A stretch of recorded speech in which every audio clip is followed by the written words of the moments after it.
ये भी है कि जैसे इंजीनियर वगैरह बन जरूरत जाते हैं, नहीं ना वो। सामाजिकता का महत्व उतना नहीं समझ पाते।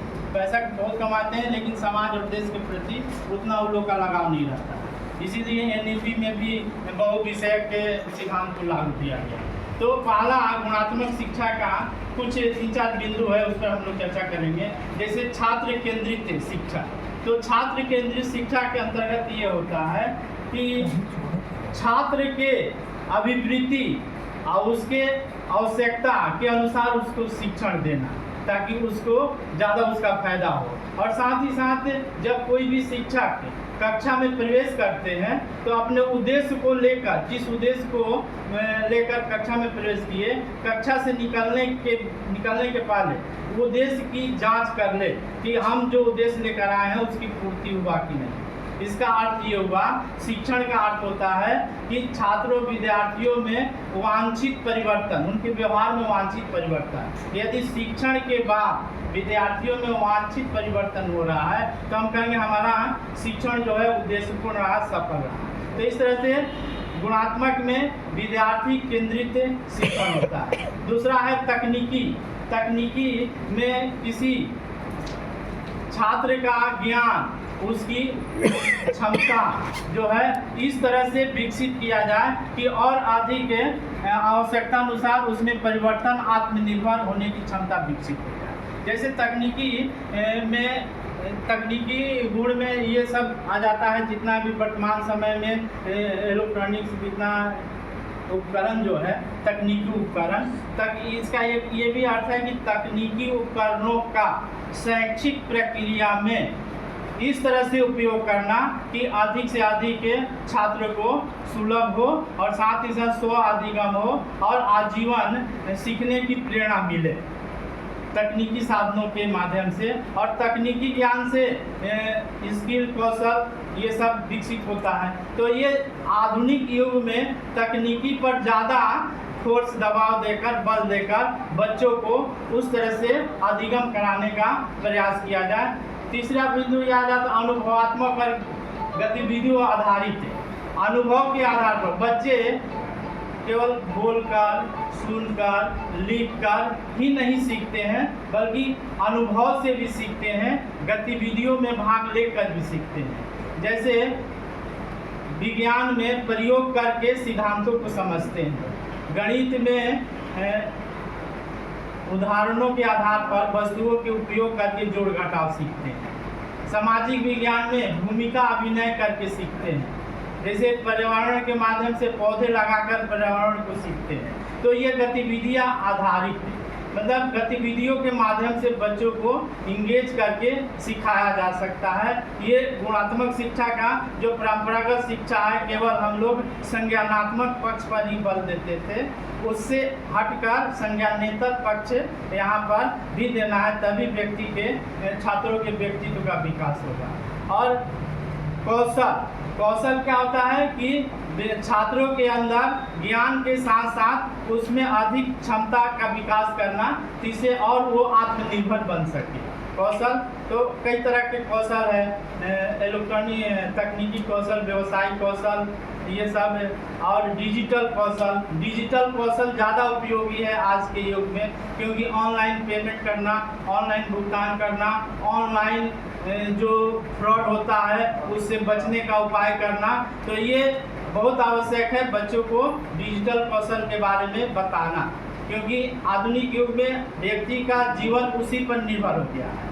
हमारा सब काम उसी पर निर्भर है। यदि हमारे साथ फ्रॉड हो जाता है तो एक सप्ताह नींद नहीं आती है, 10-20 हज़ार रुपया गायब हो जाता है डिजिटल फ्रॉड के चलते नींद। तो इसलिए बच्चे जो है इस तरह के परिवार को सुरक्षा प्रदान करें। बच्चे चूँकि ज़्यादा पढ़े लिखे हैं अपने गार्जियन से, तो डिजिटली सुरक्षा उनको दें। अब मूल्यांकन के लिए आते हैं। गुणात्मक मूल्यांकन की बात होती है। परंपरागत मूल्यांकन होता है कि वार्षिक में लिखित और मौखिक परीक्षा हम लोग एक बार ले लेते हैं और रिजल्ट निकाल देते हैं। तो गुणात्मक में इसका बहुत व्यापक करता है, सतत और व्यापक है। तो सतत मूल्यांकन में हो गया मासिक आधार पर छात्र के प्रगति की निगरानी करना, मासिक आधार पर छात्र के प्रगति का निगरानी करना।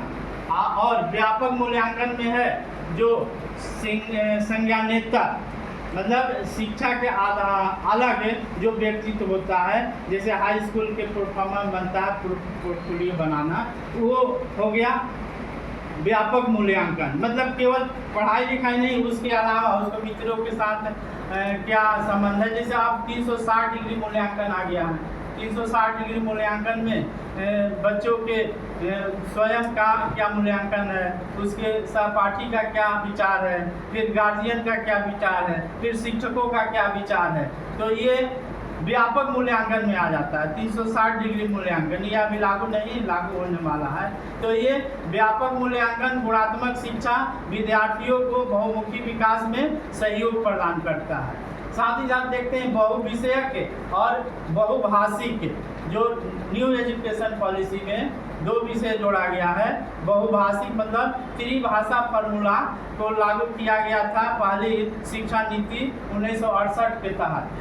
68 के साथ त्रिभाषा लागू किया, लेकिन राजनीति का शिकार हो गया तो उसको स्थगित कर दिया गया। दूसरा एजुकेशन पॉलिसी 86 में आया, उसमें भी इसको स्थान दिया गया था त्रिभाषा। तो अब जो नया बना है NAP 2020, इसमें ये विचार किया गया कि इस त्रिभाषा फॉर्मूला में कुछ सुधार किया जाए, तभी लोग इसको क्षेत्रीय आवश्यकता के अनुसार लागू किया जाएगा। तो NCF 23 के आधार पर एक उसमें फॉर्मूला बनाया गया है कि जो मातृभाषा है, मातृभाषा में बच्चों को शिक्षा देना R1 भाषा उसका नाम दिया गया है। अब मातृभाषा के अलावा एक दूसरी भाषा R2 उसको कहा गया है। तो 1 से 5 तक R1 R2 भाषा पढ़ाई होगा, और R3 इस दोनों से R1 R2 के अलावा एक तीसरी भाषा आपको लेना है, कोई भी लेना है तीसरी भाषा। तो 6 से लेके 10 तक ये R1 R2 R3 भाषा। त्रिभाषा जो पहले वाला जो फार्मूला था उसे हटाकर अलग से NCF के द्वारा बनाया गया कि प्रत्येक राज्य के लोग इसको स्वीकार करते हैं, क्योंकि त्रिभाषा फार्मूला पर विवाद होने से स्थगित रहा। तो ये उसका समाधान दिया गया बहुभाषिक के लिए। अब बहुविषयक के लिए हमारे देखते हैं कि इंटर में जो फैकल्टी सिस्टम था उसको भी समाप्त किया गया है। उसके पीछे गुणात्मक शिक्षा, गुणात्मक व्यक्तित्व ही है, क्योंकि कोई भी इंजीनियर, डॉक्टर इतना पढ़ लिख जाता है, देश के प्रति प्रेम न विदेशों में भाग जाता है या यहाँ पर भी रहता है, केवल पैसा पर ही वो काम करता है। क्योंकि इंटर के बाद, हाई स्कूल के बाद सामाजिकता का ज्ञान उसको दिया ही नहीं गया। हमारा इतिहास क्या है, हमारा भूगोल क्या है, संस्कृति क्या, सभ्यता क्या है, उसको एक बड़े डॉक्टर, एक इंजीनियर को पता ही नहीं है कि अपने देश से कैसे लगाव होगा, यहाँ की सभ्यता। तो इसलिए कि इंजीनियरिंग हो या कोई साइंस हो, एक आर्ट का विषय लेके पढ़ना है, क्योंकि उसको लगाव तो हो।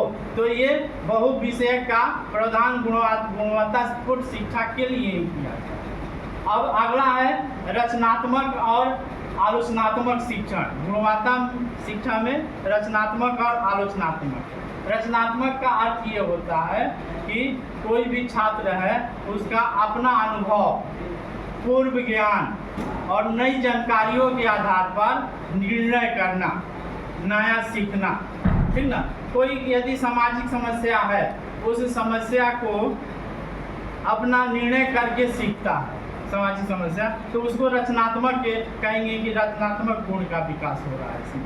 कि जैसे एक आलोचनात्मक है। आलोचनात्मक क्या है कि कोई भी विद्यार्थी है वो तर्क करना, विश्लेषण करना, प्रश्न पूछने की क्षमता उसमें आना, तथ्यों का मूल्यांकन करना, ठीक ना, इसके लिए प्रेरित किया जाता है, ताकि विवेकपूर्ण निर्णय लेकर सही और गलत क्या है उसको पता चले, सही और गलत क्या है। तो इसके लिए उसको प्रेरित किया जाता है और सामाजिक समस्याओं पर उसका विचार जानते हैं कि वो सही और पक्ष और विपक्ष, समान मतलब क्लास वगैरह में जो वाद विवाद समूह चर्चा होती है, इसी पर ध्यान दिया जाता है कि बच्चों में आलोचनात्मक शक्ति का विकास हो, तो किसी समस्या के पक्ष और विपक्ष में वो सोचे।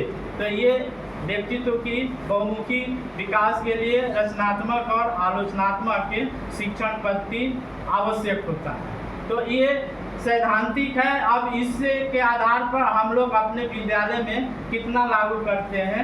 एक तो और ये हो गया संज्ञानेतर और संज्ञानात्मक। संज्ञानेतर में जैसे विद्यालय में हम लोग करते हैं सब चीज़ कार्यक्रम, पढ़ने पठन पाठन के अलावे जितना कार्यक्रम होता है, लेखन प्रतियोगिता, भाषण प्रतियोगिता, नाट्य प्रतियोगिता, सांस्कृतिक कार्यक्रम, स्काउट गाइड और खेल प्रतियोगिता, ये जितने भी कार्यक्रम होता है तो ये कार्यक्रम संज्ञानेतर हो गया। संज्ञानेतर कार्यक्रम विद्यालय में जितने होता है, इसका हालांकि लोग सोचता है कि पठन पाठन पर प्रभाव नहीं पड़ता है। रिसर्च अभी आया है कि संज्ञानेतर कार्यक्रमों का विद्यालय में अप्रत्यक्ष रूप से उसके पठन पाठन पर प्रभाव डालता है, उसके गुणात्मक में वृद्धि करता है। देखते हैं कि जो बच्चा खेल में भी अच्छा है तो पढ़ने लिखने में भी सामान्यतः अच्छा ही रहता है, तो अप्रत्यक्ष रूप से उसके व्यक्तित्व का विकास होगा, तो गुणवत्ता में विकास होगा। तो इस तरह से सर्वांगीण विकास कह सकते हैं गुणवत्ता को। तो ये संज्ञानेतर पक्ष पर भी विद्यार्थियों के हम लोग को दबाव देना, मतलब बल देना पड़ेगा। तो इस तरह से हम देखते हैं, थोड़ी सी इतिहास की बात करते हैं कि इससे समझने में फायदा होगा कि गुणवत्तापूर्ण शिक्षा का क्या महत्व है। इतिहास में ये कह सकते हैं कि प्राचीन काल का हम देखते हैं, वैदिक काल में गुरुकुल के माध्यम से बच्चों को केवल शिक्षण ही नहीं, ज्ञान ही नहीं दी जाती थी, बल्कि भिक्षाटन के लिए भी तैयार किया जाता था, उसके चरित्र के लिए भी, उसके रोजगार के लिए भी। तो प्राचीन काल में गुणवत्ता शिक्षा का प्रमुख विद्यालय पद्धति थी, छात्रों पर ध्यान दिया जाता है। उसके आगे बढ़ते हैं, तक्षशिला नालंदा में भी विश्वविद्यालय शिक्षा का केंद्र हुआ करता था, वहाँ पर अवश्य ही गुणवत्तापूर्ण शिक्षा दी जाती थी। गुप्त काल में देखते हैं कि कला और साहित्य शिक्षा के क्षेत्र में, गुणवत्ता शिक्षा के क्षेत्र में स्वर्णिम काल था। हम लोग पढ़ते हैं इतिहास में, स्वर्णिम काल पढ़ते हैं। तो गुप्त काल के बाद देखते हैं धीरे धीरे मुगल काल आता है, तो उसमें मुगलों के समय शिक्षा का दायरा बहुत सीमित हो गया, क्योंकि प्रशासनिक, धार्मिक और नैतिक चरित्र से संबंधित ही मदरसों और मकतबों में शिक्षा दी जाती थी, तो वो सीमित था और सब लोगों को उपलब्ध भी नहीं था। उसके बाद मुगल के बाद आते हैं ईस्ट इंडिया कंपनी, यहाँ शासन करने आती, व्यापार करने आती है, शासन करने लगती है। और साथ ही साथ देखते हैं कि जब 1813 में charter act east India company के द्वारा आता है, तो उसमें 1 लाख रुपया भारतीयों के लिए शिक्षा पर खर्च करने का प्रदान किया गया। इतना भारत बड़ा देश था और शिक्षा के लिए, तो शिक्षा उस समय था ही नहीं, गुणवत्ता की बात तो बहुत दूर थी। 1833 में 1 लाख को बढ़ाकर 10 लाख किया गया चार्टर एक्ट में, लेकिन उस समय तक भी ये विवाद में रहा कि जो पैसा है किस माध्यम से शिक्षा को खर्च किया जाएगा, या इंग्लिश माध्यम से हो या फ्रांस या संस्कृत भाषा या हिंदी भाषा, निश्चित नहीं हो पाया। तो 22-23 सालों तक वो पैसा ऐसे ही रखा रहा, खर्चा ही नहीं हुआ। 1835 में मैकाले आते हैं, तो उसको विवाद को समाधान करके कहते हैं कि नहीं, इंग्लिश माध्यम से पढ़ाई होगी, जो कंपनी में कर्मचारी चाहिए वो इंग्लिश मीडियम में चाहिए, तो इसलिए कर्मचारी अधिकारियों के लिए तब इंग्लिश माध्यम से चलने लगा। और साथ ही साथ ये कहे मैकाले कि जो लोग पढ़ लेंगे, इंग्लिश कंपनी की नौकरी करेंगे, वही लोग दूसरे लोग को सिखाएंगे, अलग से शिक्षा की व्यवस्था नहीं होगी, वही लोग सिखाएंगे। तो दायरा बहुत सीमित था।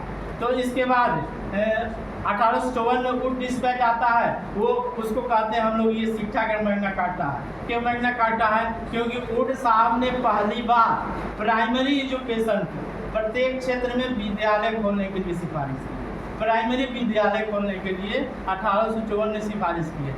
उसके बाद 1882 में आए हंटर आयोग। हंटर आयोग ने कहे कि ये प्राइमरी और माध्यमिक को अलग कर दिया जाए, तो अलग अलग विभाग चलने लगा हंटर की सिफारिशों के आधार पर। उसके बाद देखते हैं सेडलर आयोग आते हैं 1917 में। तो सेडलर आयोग क्वालिटी एजुकेशन को पहली बार बोलते हैं। क्वालिटी एजुकेशन में वो कहते हैं कि विश्वविद्यालय में शिक्षकों के प्रशिक्षण के लिए एक शिक्षा विभाग की स्थापना किया जाएगा और उसके माध्यम से शिक्षकों को प्रशिक्षित किया जाएगा। क्वालिटी पर थोड़ी बहुत ध्यान दिया गया। उसके बाद 1921 में हमारा उत्तर प्रदेश अधिनियम आता है, उसके माध्यम से विश्वविद्यालय के अधीन वाले माध्यमिक शिक्षा रहता है, उसको हटा के अलग से ऑटोनोमस बनाया जाता है, बोर्ड का गठन होता है। तब से हाई स्कूल इंटर की परीक्षाएं लगातार संचालित हो रही। ये भी एक परीक्षा भी गुणवत्ता के लिए हम कह सकते हैं कि गुणवत्तापूर्ण शिक्षा के लिए एक आधार प्रस्तुत करता है। उसके बाद स्वतंत्र भारत में आते हैं सैडलर, ये मुदलियर साहब ने आयोग गठन किया गया, वो माध्यमिक शिक्षा आयोग था। उसने भी शुरू में ही रोजगार परस्त व्यावसायिक शिक्षा, नैतिक और सामाजिक मूल्य से समाहित शिक्षा की सिफारिश की। क्योंकि कोठारी आयोग भी समानता और उत्कृष्टता पर बल दिए थे, लेकिन संसाधनों के अभाव के चलते जो उनकी सिफारिश थी जीडीपी का 6% खर्चा नहीं हो पाया। उसके बाद आज़ादी के लेके आज तक 3 शिक्षा नीतियाँ बनी, तीनों शिक्षा नीतियों में गंभीरतापूर्वक गुणवत्ता पर विचार किया गया। लेकिन 1986 के बाद राष्ट्रीय माध्यमिक के शिक्षा कार्यक्रम प्रारंभ किया गया, जिसके माध्यम से नामांकन, ठहराव और गुणवत्ता पर ध्यान दिया गया। नामांकन मतलब विद्यालय में नामांकन बढ़ाना।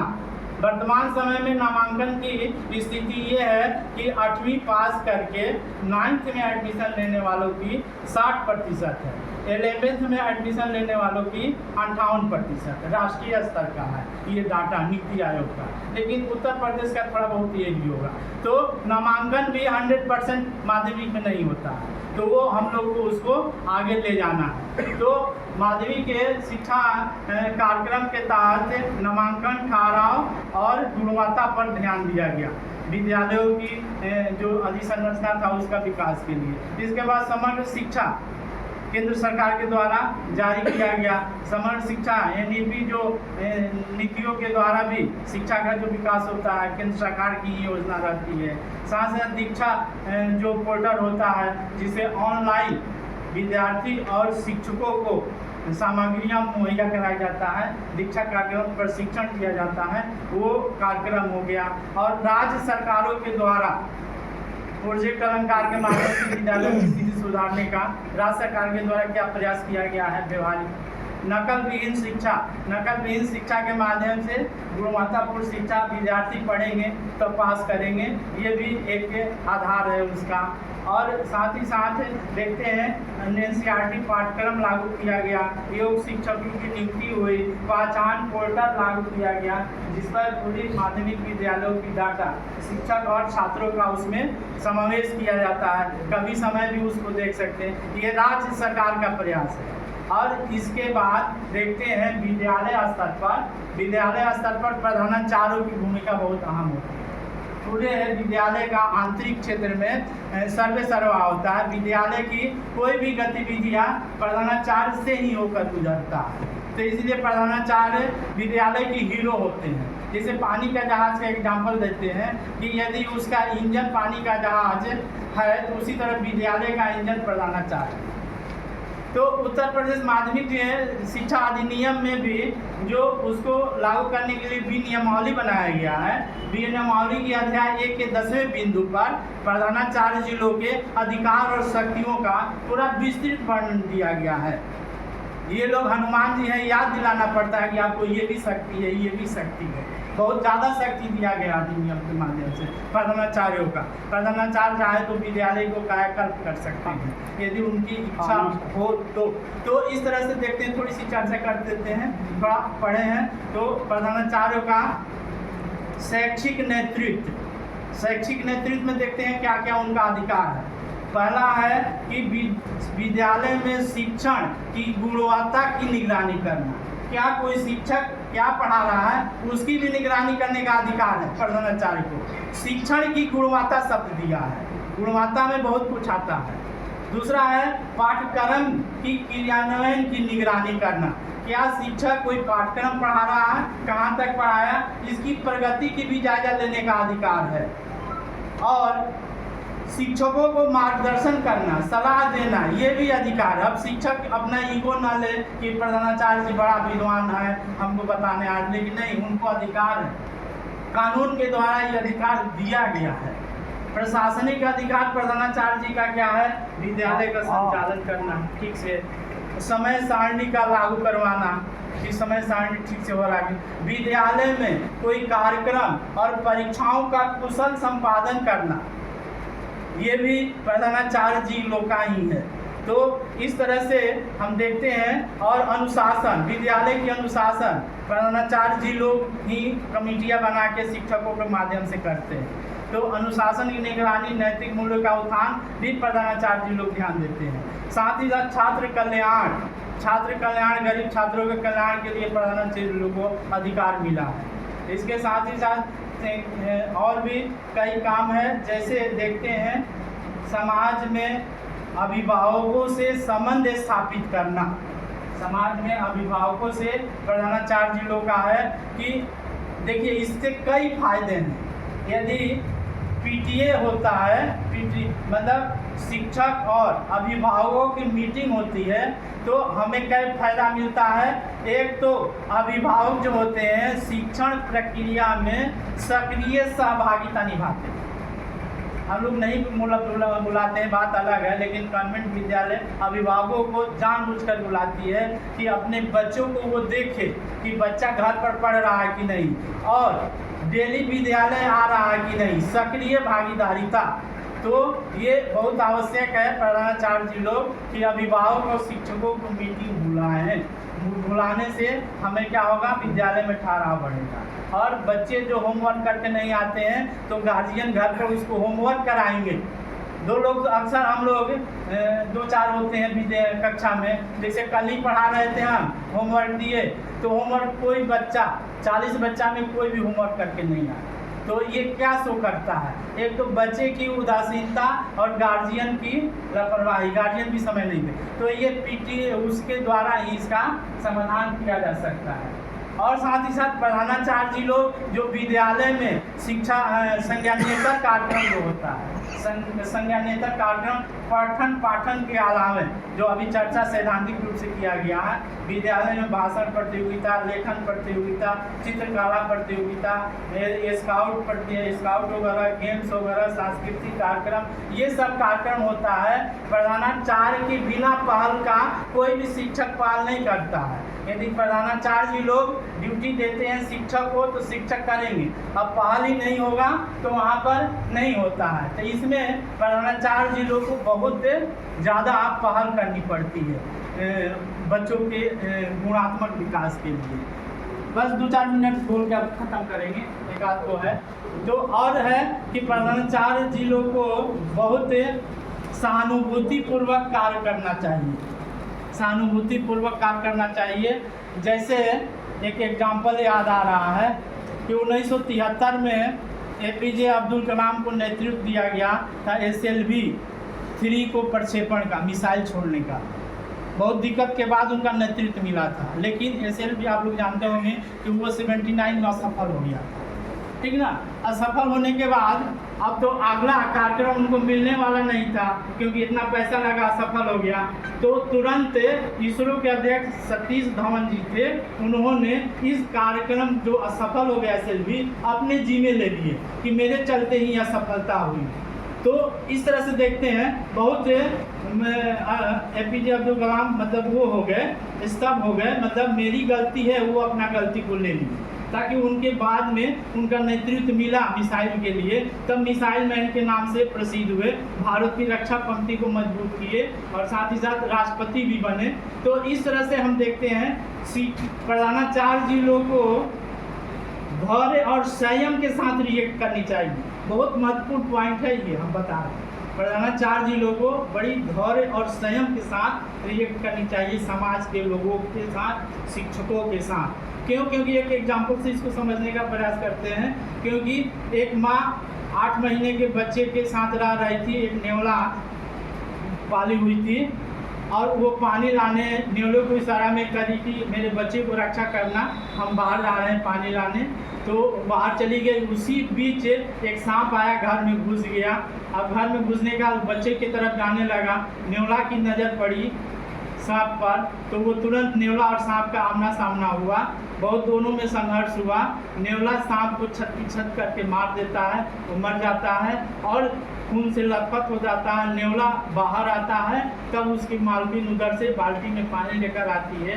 उसको तुरंत अवधारणा दिमाग में आया कि ये मेरे बच्चे को मार के नेवला बाहर आ गया है। तुरंत कुछ नहीं सोची, हाथ में बाल्टी से प्रहार करी नेवला को, नेवला मर गया। फिर वो अंदर दौड़ते हुए जाती है, देखती कि सांप मरा हुआ पड़ा है और बच्चा खेल रहा है। तो फिर तुरंत भाग के आती है बाहर नेवला को देखने के लिए, तब तक नेवला मर चुका था। वो दिमाग में गलत अवधारणा उस महिला के द्वारा बनाया गया, अनहोनी घटना घट गई। तो इसलिए धैर्य और संयम के साथ रिएक्ट करनी चाहिए, ताकि वस्तु स्थिति को समझ लेना चाहिए कि क्या है। तो इस तरह से देखते हैं माध्यमिक विद्यालयों की कायाकल्प करने की सारी शक्ति और अधिकार प्रधानाचार्य जी को है। प्रबंधक से मिलकर, डीआर से मिलकर रिसोर्सेज को उत्पन्न करने की भी शक्ति है। तो इस तरह से प्रधानाचार्य जी यदि कुशल नेतृत्व, प्रभावी प्रबंधन और दूरदर्शिता के माध्यम से विद्यालय में गुणवत्तापूर्ण शिक्षक प्रधानाचार्य जी लोग चाहे तो दे सकते।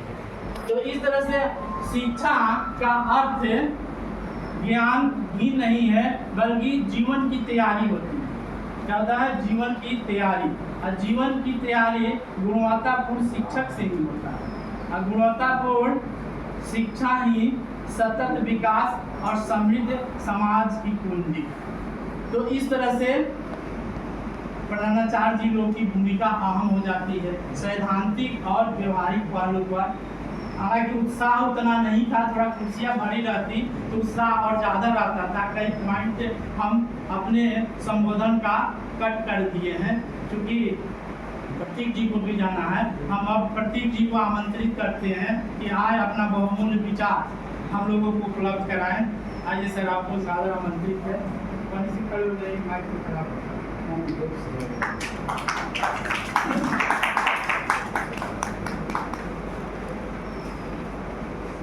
मन और सभागार में बैठे साथी शिक्षक, तो स्वामी जी ने बहुत ही विस्तार पूर्वक भारतीय शिक्षा के इतिहास और गुणवत्तापूर्ण माध्यमिक शिक्षा क्या हो, अंतन गुणवत्तापूर्ण माध्यमिक शिक्षा क्या हो, कैसी हो, इसकी क्या भूमिका हो, शिक्षक क्या करे, प्रधानाचार्य क्या करे, अन्य अधिकारी क्या करें, इस सब पे बेहद ढंग से प्रकाश डाल दिया है। और आप सभी हमको लगता है कितनी देर से सुन रहे हैं धैर्य से। तो शिक्षक जो है वो बोलने का आदी होता है, सुनना उसको पसंद कम होता है, और उसे कह दिया जाए बैठ के सुनने के लिए जो बहुत ही कष्टकारी होता है। लेकिन उसी गुणवत्तापूर्ण शिक्षा के तहत ये भी है उसको सुनाया जाए। क्यों बात आने लगी, बस मुश्किल से 5-7 मिनट में बोलूँगा, क्योंकि मैं जानता हूँ मन स्थिति क्या होती है इस तरह के कार्यक्रम की। क्यों बात आई अद्यतन गुणात्मक माध्यमिक शिक्षा की? इसका मतलब कि मात्रात्मक रूप में कुछ प्राप्त कर लिया गया। इससे यह आशय तो कम से कम निकल ही रहा है कि मात्रात्मक रूप में हमें प्राप्त हो गया है। मतलब कि जितने विद्यालय, जितने शिक्षक चाहिए, कमोबेश उतनी हमको मिल रहा है। संख्यात्मक वृद्धि हो गई है। अब बात आ रही है कि जिस चीज़ के लिए वृद्धि की गई है उससे आउटपुट कुछ नहीं निकल रहा है।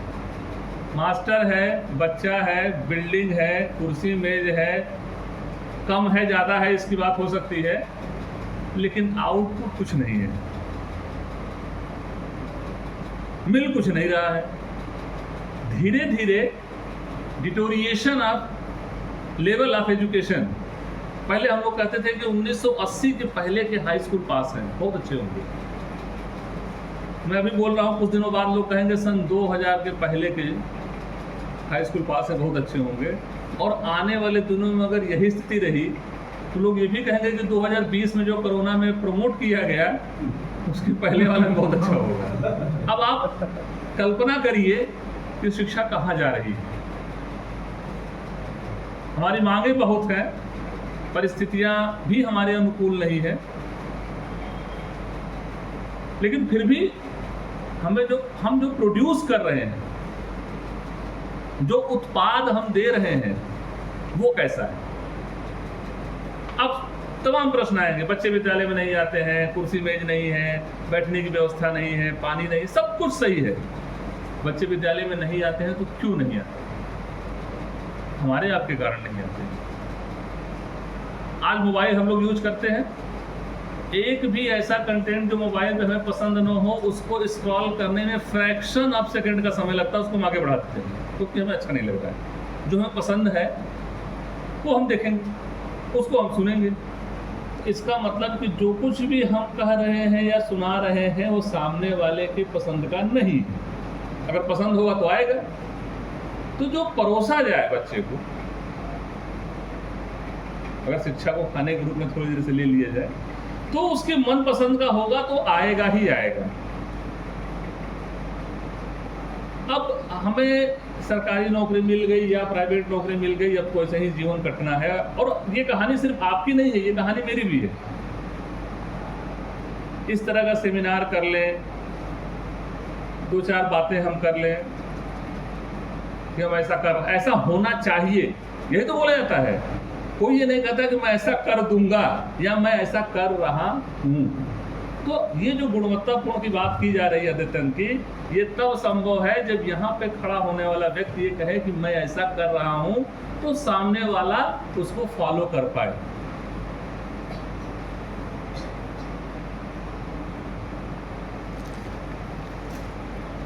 शिक्षा, अगर हम टीचिंग की थोड़ी देर के लिए बात कर लें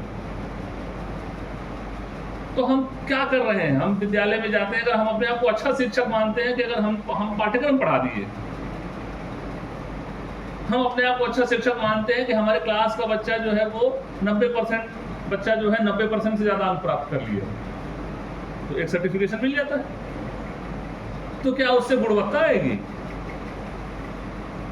अब जो ये अद्यतन गुणवत्ता की बात की जा रही है, इसका मतलब ये है कि हमें पासिंग परसेंटेज वाला और मार्क्स ऑब्टेन्ड किया हुआ बच्चा उतना आवश्यक नहीं है,